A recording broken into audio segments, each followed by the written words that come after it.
मेरे प्रिय विद्यार्थियों, आप लोगों को दीपावली की हार्दिक शुभकामनाएं। और आज हम लोग 1857 की जो बातें रह गई थी, शेष बातें, उसको आज हम लोग पूरा कर लेंगे इस एपिसोड में।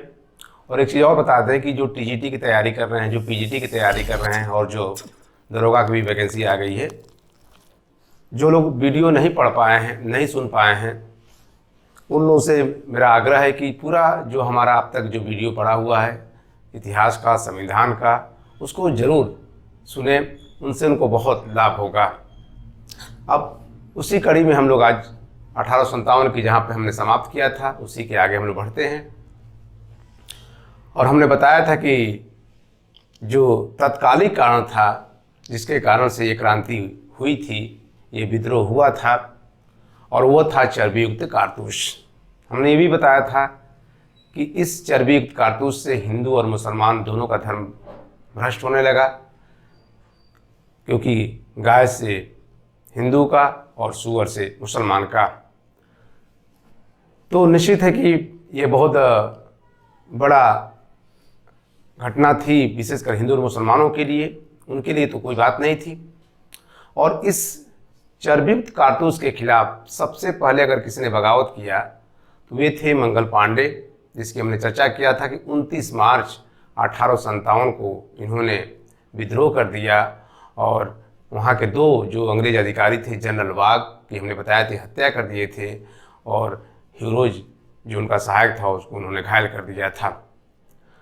खैर, आपको बता दें कि उनको पकड़ लिया गया और 8 अप्रैल को मंगल पांडे को फांसी दे दी गई। इस घटना के बाद हमारे जो भारतीय सैनिक थे उनमें रोष व्याप्त हो गया, गुस्सा व्याप्त हो गया, और उन लोगों ने अब एक साथ विद्रोह करने का निर्णय लिया। और जो बटालियन थी, मंगल पांडे जी जो जिस बटालियन का था उसको भंग भी किया गया, 34वीं जो बटालियन थी। तो सैनिकों में गुस्सा स्वाभाविक था, और उन लोगों ने इसलिए एक साथ विद्रोह करने का निर्णय लिया कि उस समय सेना में जो अनुपात था वह 1:7 था, अर्थात 1 भारतीय, 1 अंग्रेज सैनिक था और 7 भारतीय सैनिक थे। तो उन लोगों ने सोचा कि अगर हम लोग एक साथ मिल जाएंगे तो इन लोगों का बोरिया बिस्तर क्या कर देंगे, बांध देंगे।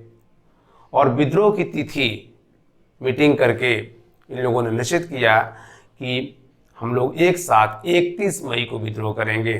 ध्यान रखिएगा, इसकी हम चर्चा किए थे कि 31 मई को विद्रोह की तिथि निर्धारित की गई 1857 में, लेकिन यह विद्रोह 10 मई को, ध्यान रखिएगा, 10 मई को मेरठ से प्रारंभ हो गया। मेरठ से प्रारंभ हो गया। तो क्यों यहाँ से प्रारंभ हो गया, इसी की चर्चा करना जरूरी है। ये डेट जरूर याद रखिए। तिथि क्या निश्चित की गई, 31 मई। प्रारंभ कब हुआ, 10 मई। तो क्यों ये ऐसा हुआ? तो दरअसल आपको बता दें कि मेरठ में जो चर्बीयुक्त कारतूस था उसको भारतीय सैनिकों ने जो है, ये उसमें 85 सैनिक थे जिन लोगों ने इस कारतूस को सैनिक प्रयोग करने से मना कर दिया था। तो उनके ऊपर अनुशासनहीनता का आरोप लगा करके मुकदमे चलाए गए, उनको लंबी लंबी सजा देने का प्रावधान था। यहाँ तक कि काफ़ी सैनिकों को इसमें से फांसी की भी सजा का प्रावधान कर दिया गया। तो कहते हैं कि जब हमारे भारतीय सैनिकों को पता चला, इसमें बहुत सी कहानियां हैं, स्टोरी हैं, कि जब भारतीय सैनिक हमारे जो कोठे पे पहुंचे मेरठ में,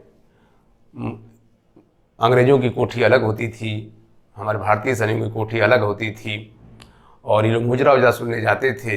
तो वहाँ की जो नाचने गाने वाली जो थीं, वही लोग, उन्हीं महिलाओं ने इन पर व्यंग किया, इन पर कटाक्ष किया, और कहते हैं कि उसी व्यंग के कारण जो सैनिक तफरी करने गए थे उन लोगों ने कहा कि ये सब बहुत अच्छी बात कर रही हैं, हम लोगों के लिए शर्म की बात है। और उसका प्रभाव पड़ा, और इन लोगों ने आ करके शाम होते होते इन लोगों ने मीटिंग करके अपने सैनिकों को छुड़ा ही दिया, बल्कि आपको बता दें वहाँ तमाम ऐसे अंग्रेज अधिकारी थे जिनको इन लोगों ने मार भी दिया, और ये जो 85 सैनिक थे इनको छुड़ा भी लिया। और इस तरह से यह विद्रोह मेरठ से प्रारंभ हो गया 10 मई को। जनरल हेविट के पास 2200 यूरोपीय सैनिक थे, लेकिन उसने इस तूफान को रोकने के लिए कोई प्रयास नहीं किया। उसमें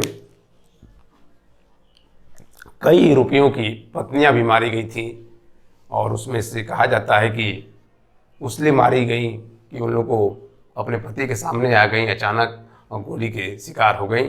खैर अंग्रेजों ने इसका बहुत कठोरता के साथ बदला लिया। अब देखिए ये विद्रोह अब शुरू हो गया, और आपको बता दें कि विद्रोही 11 मई को ये दिल्ली पहुँचे, और दिल्ली में कहते हैं कि वहाँ का शस्त्रागार बिलोभी था। ध्यान रखिएगा, बिलोभी था, ये नोट करते जाइएगा आप लोग, बिलोभी था। उसने रोकने का बहुत प्रयास किया, और कहते हैं कि शस्त्रागार को लूटने जा रहे थे हमारे भारतीय सैनिक। अगर लूट ली होते तो इसका बहुत फायदा होता कि लेकिन बिलोभी ने ऐसा होने नहीं दिया, लूटने नहीं दिया। और जब देखा कि अब हमारे बस में नहीं है तो अपने आदेश दिया कि शस्त्रागार को उड़ा दिया जाए, और उसने पूरे शस्त्रागार को उड़ा दिया और खुद मारा गया। ये बहुत बड़ी बात मानी जाएगी कि इसने अपनी जान कुर्बान करके और शस्त्रागार को लूटने नहीं दिया। ये आगे चल करके ये बहुत कारगर सिद्ध हुआ, विशेषकर अंग्रेजों के लिए। खैर आपको बता दें कि बहादुर शाह जफर जिसके ये अंतिम मुगल बादशाह थे, इसको हमारे क्रांतिकारियों ने कमान दे दी। दरअसल कमान देने के पीछे एक बड़ा रीजन ये था कि जफर को पूरा हिंदुस्तान जानता था और ये परिचय के मोहताज नहीं थे, इसलिए क्रांतिकारियों ने कहा कि आप इस कमान को आप संभाल लीजिए। 82 साल की उम्र में जफर को लगा कि हो सकता है कि हम पुनः मुगल बादशाह बन जाएं। एक तरफ इनकी महत्वाकांक्षा जग गई और दूसरे सशंकित भी थे कि कहीं ऐसा उल्टा हो गया तो मेरे साथ क्या हो जाएगा, दिक्कत हो जाएगा, और जो बुढ़ापा है वो और भी खराब हो जाएगा। तो दोनों बातें थी, कंफ्यूज थे कमान लेने में कि करें कि न करें, और वो दमदम नहीं था, वो बात नहीं था, जो वो जज्बात नहीं था एक बादशाह में जो होना चाहिए। एक तो उम्र के इस पड़ाव पे थे, उसका भी प्रभाव था। खैर किसी तरह से इन लोगों ने जो क्रांति की मशाल थी उसको इन्होंने अपने हाथ में थाम लिया, और ये प्रसारित किया गया कि बहादुर शाह जफर ही इस क्रांति का नेतृत्व कर रहे हैं, बस और कोई रीजन नहीं था। और कहते हैं कि जनरल बख्त खां जिसके नेतृत्व में वहाँ के सैनिकों ने जो है बगावत किया था, ये वास्तविक नेतृत्व कौन कर रहा था, जनरल बख्त खां कर रहे थे, जनरल बख्त खां कर रहे थे। अब आपको बता दें कि धीरे धीरे ये विद्रोह अब फैलता चला गया। अब देखिए कहाँ कहाँ किधर किधर फैला, हम उसकी चर्चा करेंगे। एक एक करके आप लोग नोट करते रहिएगा।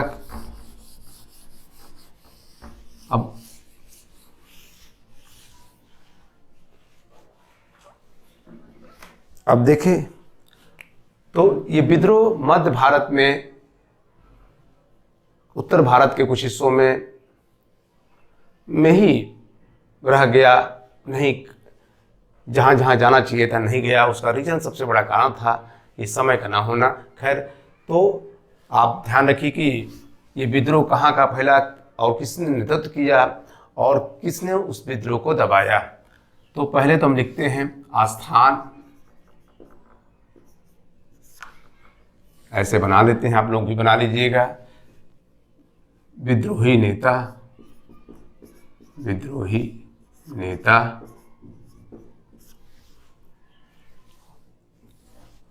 और किसने विद्रोह को दबाया।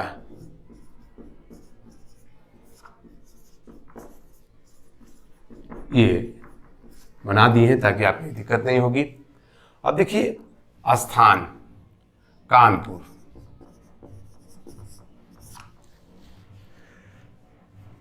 कानपुर के विद्रोही जो है नेता थे नाना साहब। नाना साहब, इनका एक नाम धोंधू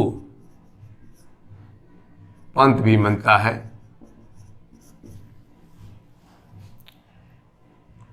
नाना साहब इसलिए विद्रोह में शामिल हो गए थे कि इनका पेंशन रुक गया था और प्रयास किए थे। जैसे हमने कहा था कि डलहौजी ने केवल दत्तक पुत्र का ही कानून नहीं बनाया, बल्कि जो दत्तक पुत्र थे उनका पेंशन भी इसने रुकवा दिया था। और पेंशन भी बहुत अच्छी खासी होती थी, जिससे जो रिटायर होते थे राजा उनका शान और शौकत से अपना जीवन क्या करते थे, व्यतीत करते थे। इतनी अच्छी खासी पेंशन मिलती थी। नाना साहब के साथ तात्या टोपे भी थे। बहुत अच्छा, ध्यान रखिएगा, हम इसको नाना साहब कौन थे, तात्या टोपे। अभी हम इसको इधर लिखते जा रहे हैं ताकि आप लोगों को दिक्कत ना हो। तात्या टोपे, इनका वास्तविक नाम था रामचंद्र पांडुरंग। ये नोट कर लीजिएगा, इनका वास्तविक नाम था रामचंद्र पांडुरंग। इनके साथ काफ़ी दिन तक लड़े। कानपुर की एक और थी अजीजन बाई, ध्यान रखिएगा, अजीजन बाई। ये नर्तकी थी, लेकिन कहते हैं कि जब विद्रोह हुआ तो पुरुषों के भेष में इन्होंने अंग्रेजों से लोहा लिया। अब बहुत से कई अंग्रेज अधिकारियों को मौत के घाट उतार दिया था। अजीजन बाई को पकड़ लिया गया, अंग्रेजों ने को गोली से क्या कर दिया, उड़ा दिया। अब देखिए, ये कानपुर संबंधित इसलिए हमने यहाँ पर चर्चा कर दी ताकि आप इसको जानते रहिए। कहते हैं कि यहाँ पर ब्रिटेन से का सेनापति था कैम्बल। कैम्बल को बुलाया गया था, स्पेशली बुलाया गया था दबाने के लिए, और इसने यहाँ पर क्या किया, कैम्बल ने कानपुर के विद्रोह को क्या किया, दबा दिया। सर कॉर्नेल कैम्बल नाम था इसका, ध्यान रखिएगा, सर कॉर्नेल कैम्बल नाम था। अब देखिए, उसके बाद आपको बता दें कि ये तो कानपुर का था।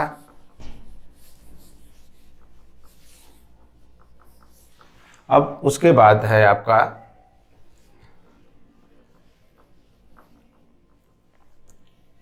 बरेली। ये रोहिलखंड में पड़ता था। इसके यहाँ के नेता थे खान बहादुर खान। ये सब आता है, इसलिए लिखवा रहे हैं आप लोगों को कहाँ का किया था। यहाँ पर इन्होंने भी अपने को वहाँ का नवाब घोषित कर लिया था और अंग्रेजों के अधीन रहने से इनकार कर दिया था। इस विद्रोह को भी दबाने का श्रेय जाता है तो कैम्बल को ही जाता है। अब देखिए लखनऊ, इसकी हम चर्चा कर दें लखनऊ की। लखनऊ का नवाब था जिसको अंग्रेजों ने कोलकाता निर्वासित कर दिया था, और वाजिद अली शाह की पत्नी थी बेगम हजरत महल, और उनका एक बेटा था, ज़्यादा उम्र नहीं थी, बिरजिश कादिर। तो लखनऊ के विद्रोह का नेतृत्व बेगम हजरत महल, जो वाजिद अली की बेगम थी, और उनका बेटा बिरजिश कादिर ने नेतृत्व किया। कहते हैं कि यहाँ पर विद्रोह बड़ा ज़बरदस्त हुआ और हेनरी लॉरेंस, ध्यान रखिएगा, रोकने का प्रयास किया। ध्यान रखिए, यहाँ इसको रोकने का प्रयास किसने किया, हेनरी लॉरेंस, लेकिन ये मारा गया। बहुत बड़ी क्षति थी, ये मारा गया। उसके बाद से आउटरम हैवलाक ने भी काफ़ी प्रयास किए इस विद्रोह को, तूफान को रोकने के लिए, लेकिन नहीं रोक पाए। यहाँ पर भी कैम्बल ने आके इस विद्रोह को क्या किया, दबा दिया, क्योंकि इसको बहुत अनुभव था, इसके पास सेना भी थी। तो इस तरह से लखनऊ भी इनके कब्जे में आ गया। देखिए कैसे कैसे चीज़ें हो रही हैं जिसकी अब देखिए फैजाबाद, फैजाबाद मौलवी फैजाबाद को आज अयोध्या कर दिया गया है। मौलवी अहमदुल्लाह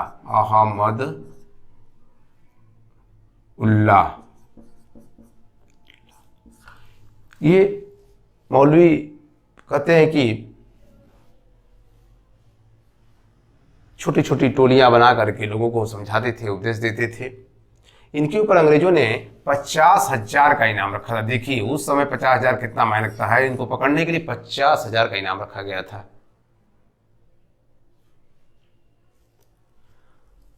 खैर इनको भी दबाया किसने? कैम्पबेल ने दबाया, ध्यान रखिएगा, लगातार चल रहा, इसलिए ये भाग गए थे मौलवी अहमदुल्लाह। और कहते हैं कि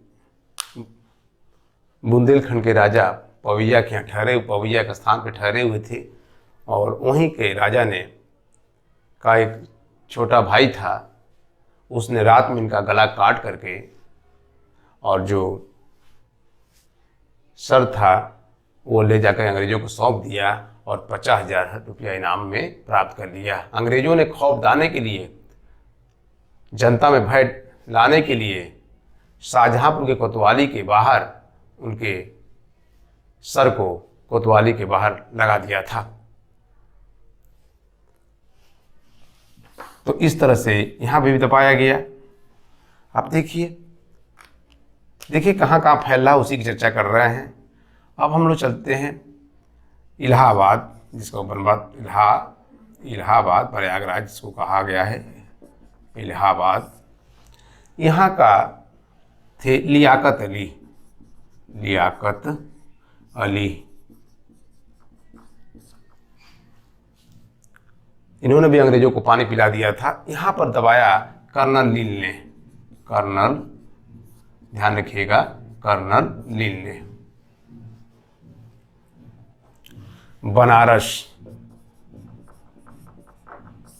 बनारस का कोई नेता का नहीं मिलता, लगता सामूहिक विद्रोह हुआ था, लेकिन यहाँ का दबाया कर्नल लील ने। कर्नल लील ने इतनी ज्यादती की थी कि आपको आश्चर्य होगा।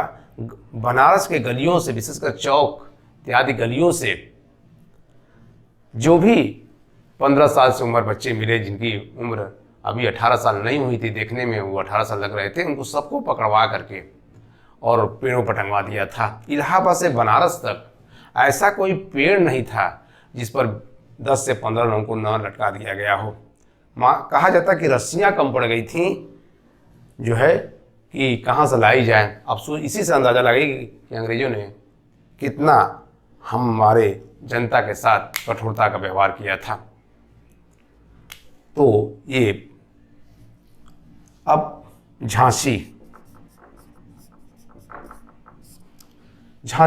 का विद्रोही नेता जो थे वो रानी लक्ष्मीबाई थी।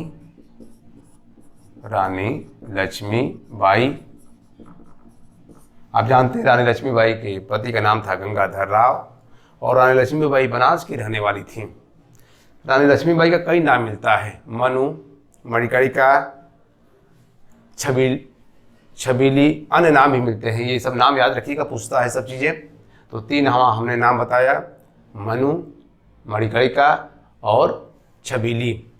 लक्ष्मीबाई का शादी गंगाधर राव से हुआ था, और गंगाधर राव वहाँ के राजा थे, लेकिन उनकी अचानक मृत्यु हो गई थी, कोई इनको संतान नहीं थी और इन्होंने गोद ले लिया था। लेकिन अंग्रेजों ने जो कि नियम बनाए थे, उस नियम के तहत झांसी भी अधिग्रहण हो गया था। तो कहते हैं कि बहुत बहादुरी से लड़ी थी ये भी। और नाना साहब के साथ, जिसके हम चर्चा किए थे, तात्या टोपे थे, वो फिर रानी लक्ष्मीबाई के साथ आ गए थे और इनके साथ उन्होंने बहुत बहादुरी से लड़ा। और कहते हैं कि खुद ये जाबाज थी, खूब लड़ी, मर्दानी, वो तो झांसी वाली रानी थी। आप जानते हैं कि अंग्रेजों ने इनको घेर लिया और इनको भी मौत के घाट उतार दिया। ह्यूरोज ने किया था, ध्यान रखिएगा, जनरल जो है ह्यूरोज ने किया था।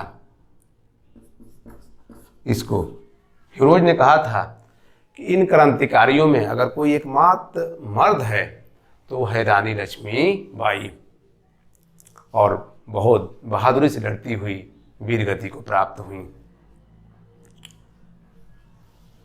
रामगढ़ अवंतीबाई थी, ध्यान रखिएगा, अवंतीबाई। ये भी बहुत बहादुरी से लड़ी और अंततः इनका राज्य भी अंग्रेजों ने छीन लिया। यहाँ सामूहिक रूप से अंग्रेज जो है जाकर के दबा दिए थे। अब देखिए एक करके अंग्रेजों ने जो उनका साम्राज्य ढह रहा था, बिखर गया था, एक करके इन लोगों ने उसको कैप्चर करना शुरू कर दिया। उसमें इनमें सफलता भी मिली। अब हम इसको मिटाते हैं और आगे चलते हैं। हमें लगता है कि आप लोग इसको नोट कर लिए होंगे या तो। अब देखिए ये विद्रोह बिहार में भी फैल गया था। जगदीशपुर, ध्यान रखिएगा, जगदीशपुर ये बिहार में है। यहाँ के नेता थे कुंवर सिंह, विद्रोही नेता थे कुंवर सिंह। कहते हैं कि इनकी भी जमींदारी अंग्रेजों ने छीन लिया था और ये भी अंग्रेजों से इन्होंने लोहा लिया। उम्रदराज थे लेकिन हौसला कम नहीं था। और कहते हैं कि यहाँ पर जो विद्रोह को दबाया वह, ध्यान रखिएगा, विलियम टेलर और विसेंट आयर था। विसेंट आयर था।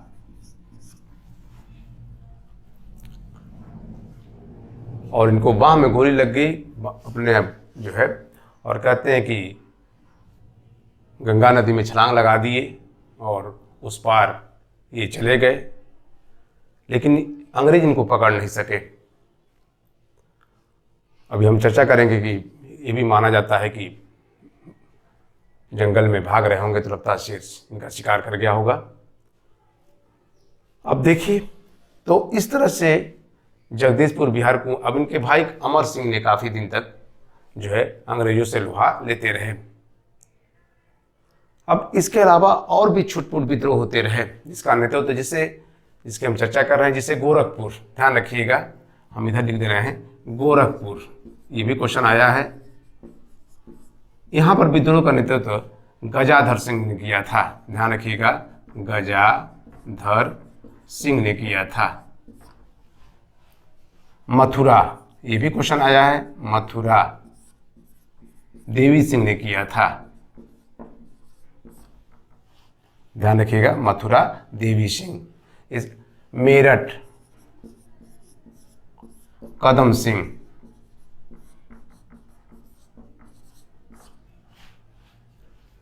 हरियाणा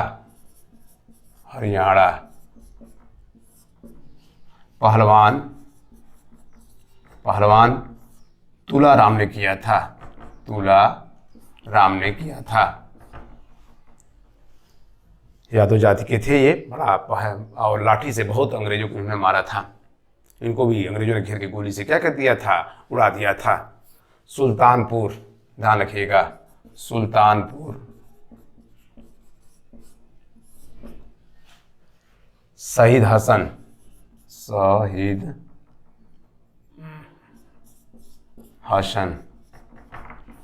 तो ये भी पूछा है क्वेश्चन, इसलिए आप लोग जो है इसको नोट कर लीजिए। ये यहाँ पर सामूहिक रूप से अंग्रेजों ने दबाया था, कोई पर्टिकुलर किसी का नाम नहीं आता है, इसलिए हमने लिखवा दिया है कि ताकि आपसे गलतियाँ ना हो। अब देखिए इस तरह से धीरे धीरे अंग्रेज हर जगह अपना वर्चस्व कायम करते रहे और ये पूरे भारत में नहीं फैल पाया। अब हम चर्चा थोड़ा सा कर दें दिल्ली का। दिल्ली की चर्चा इसलिए लास्ट में कर रहे हैं ताकि आपको पता जाए। दिल्ली में सितंबर में अंग्रेजों ने जो है कब्जा कर लिया दिल्ली पर, और अभी हम बताया कि बिलोभी जो शस्त्रागार का अधीक्षक था वो तो मारा ही गया।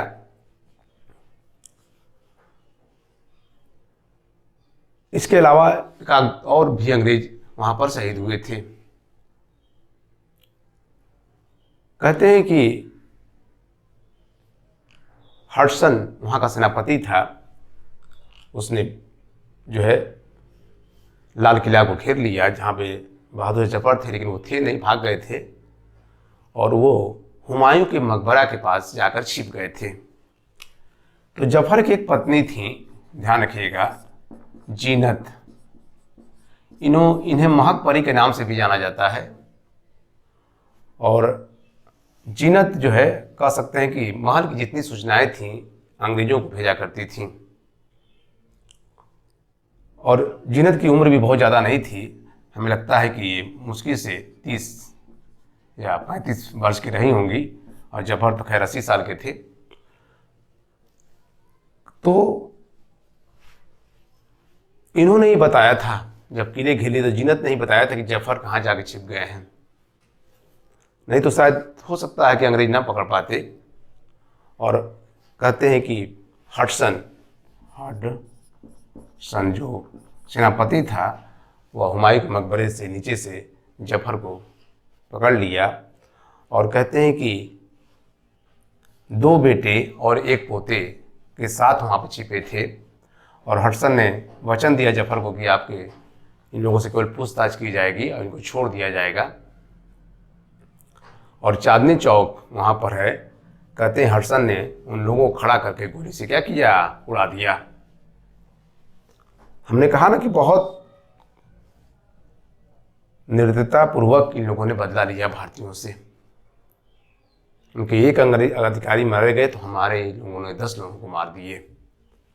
और जफर को कोर्ट में सुनवाई हुई और इनको क्या हो गई, सजा हो गई, और इनको देश निर्वासित किया गया। और आपको बता दें, रंगून, ध्यान रखिएगा, ये रंगून जो है, जो म्यांमार के नाम से, बर्मा के नाम से जाना जाता है, उन्हें निर्वासित कर दिया गया, जहाँ पर 1862 में 87 वर्ष की उम्र में इनका क्या हो गया, देहांत हो गया। जफर ने कहा है कि दरअसल ये जफर नाम से कविताएं लिखते थे। बहादुर शाह जफर द्वितीय के नाम से भी जाना जाता है, कि बहादुर शाह प्रथम था, एक बहादुर शाह जफर या बहादुर शाह द्वितीय के नाम से भी जाना जाता है। तो इन्होंने कहा था कि जफर, चूँकि शेरो शायरी की बहुत शौक़ रखते थे, तो इन्होंने कहा था कि जफर तू कितना बदनसीब है कि तुझे 2 गज जमीन भी हिंदुस्तान में नसीब नहीं हुई। खैर, तो धीरे धीरे करके आप देखिए अंग्रेजों ने हमारे जहाँ जहाँ भी विद्रोह हुआ था उन पर उन लोगों ने कंट्रोल कर लिया। और कहते हैं कि इस विद्रोह को दबाने में सबसे महत्वपूर्ण भूमिका अगर किसी ने लिया था, किसी रेजिमेंट ने लिया था, तो वो था गोरखा रेजिमेंट। ये याद रखिएगा, गोरखा रेजिमेंट बहुत बढ़ चढ़ कर हिस्सा लिए थे गोरखा रेजिमेंट ने। और इसके साथ हमारी भी सेना कई जगह की राजभक्त बनी रही, जैसे सिख सेना भी थी, और इसके अलावा अन्य जगहों के जो राजभक्त बने रहे, जैसे बम्बई, मद्रास की सेनाएं भी राजभक्त बनी रही। तो ये बहुत इनके काम में आई। उसका सबसे रीजन था, सबसे बड़ा रीजन ये था कि जो विद्रोह की तिथि थी वो समय से जो घोषणा हुई थी, अगर उस समय शुरू हुई होती तो निश्चित इसका परिणाम सकारात्मक होता। खैर, तो इसका सबसे बड़ा रीजन था कि समय से न होना, और यह जो विद्रोह था वो मध्य भारत में ही सिमट के रह गया। खुद हमने उन क्षेत्रों पर चर्चा कर दिया, आप देख रहे होंगे कहाँ कहाँ जो है आंशिक रूप से राजस्थान में पहुँचा, पूरी तरह से भी नहीं पहुँचा, और अन्य प्रांतों में तो आप छोड़ दीजिए। तो मध्य प्रदेश, उत्तर प्रदेश, बिहार का कुछ हिस्सा, राजस्थान का कुछ हिस्सा, इन्हीं क्षेत्रों में ये फैला था। और दिल्ली तो था ही था। तो निश्चित है कि बड़े पैमाने पर ये विद्रोह फैलता तो शायद उसकी स्थिति बहुत दूसरी होती। अब देखिए, तो विद्रोह की असफलता का सबसे बड़ा कारण क्या था?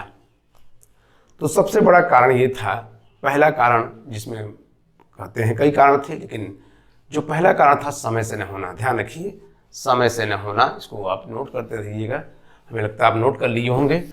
तो पहला जो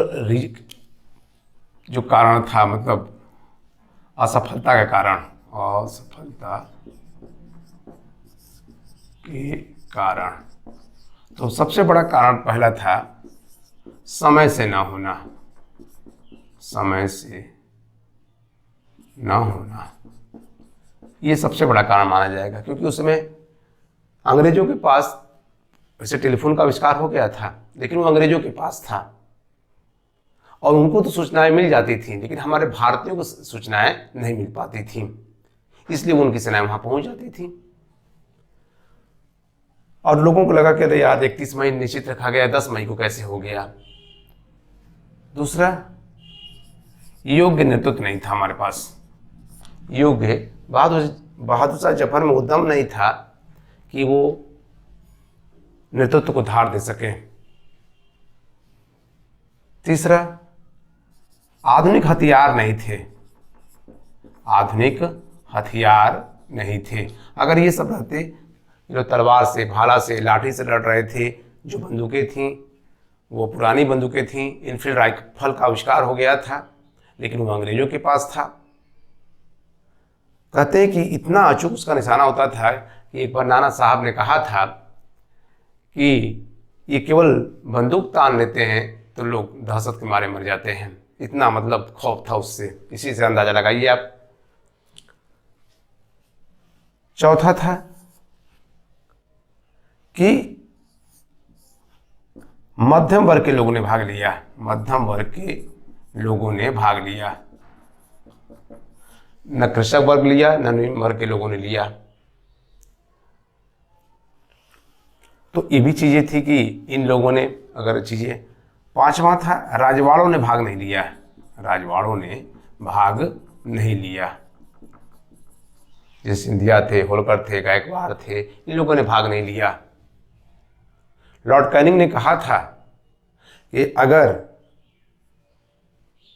इसमें सिंधिया भाग लिया होते तो हमको आज ही बोरिया बिस्तर क्या करना पड़ता, बांधना पड़ता, क्योंकि उन लोगों के पास सेना थी और उन लोगों ने देखो और इंतजार करो की नीति अपनाया, क्योंकि उनका राजपाट तो छीना नहीं गया था, उन्हें कोई दिक्कत नहीं थी।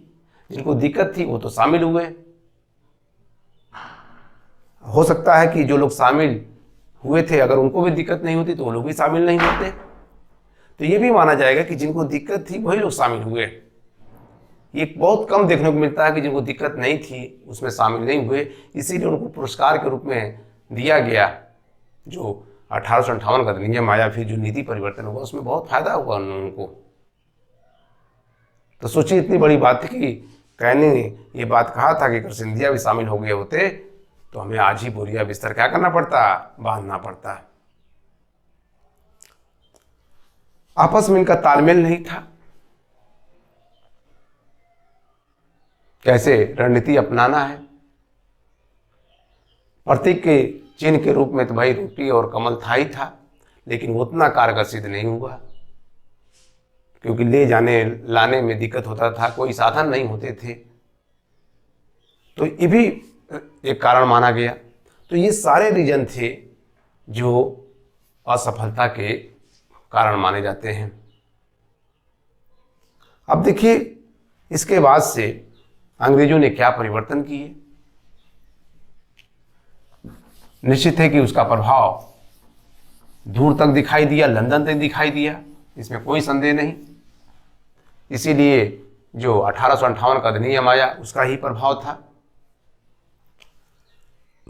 और आप जानते हैं कि इलाहाबाद में जो वहाँ की महारानी थी, उनके पत्र को लॉर्ड कैनिंग ने पढ़कर सुनाया था।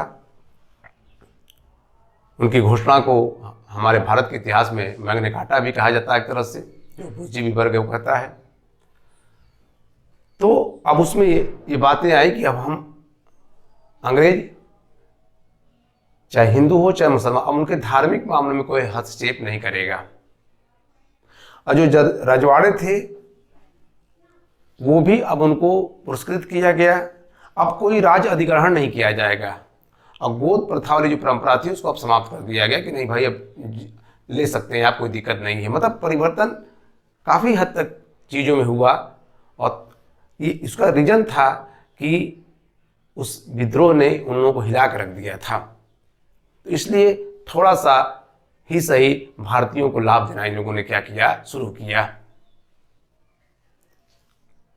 दूसरी चीज़ें थी